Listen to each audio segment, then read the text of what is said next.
When we're remembering abuse and trauma from childhood or that was repeated and extreme, especially if it was torture, we may feel it more now than we were able to then.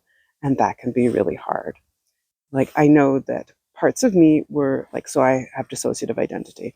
That's how I survived the torture. And parts of me used to be really angry at me because they were saying, like, well, you didn't live through it. We did.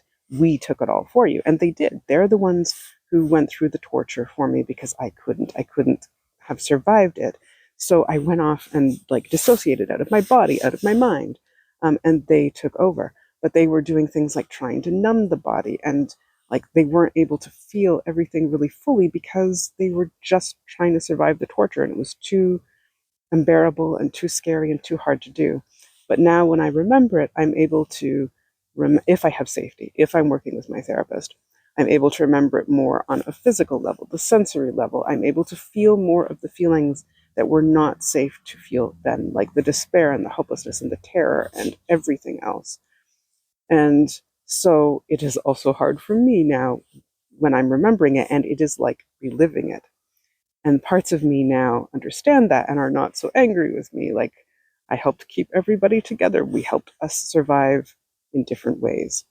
And they understand now that, like, when I am remembering it, it is just as hard, or it is very hard. Like, I wouldn't want to go through it again, except remembering it feels like it sometimes. And that can be really overwhelming and hard and painful, and sometimes it can be too much. So if you are going through trauma memories and it feels like you are living right through it again, reliving it, and it's too hard, there's a few techniques that can help you gain more distance.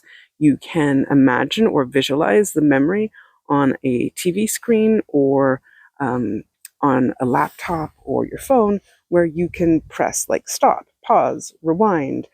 You can mute the sound, you can lower it, and that might give you a little distance. Or you can imagine looking through a telescope and having distance, or just visualize yourself like pulling back really, really far from the memory and not having it so much in your body.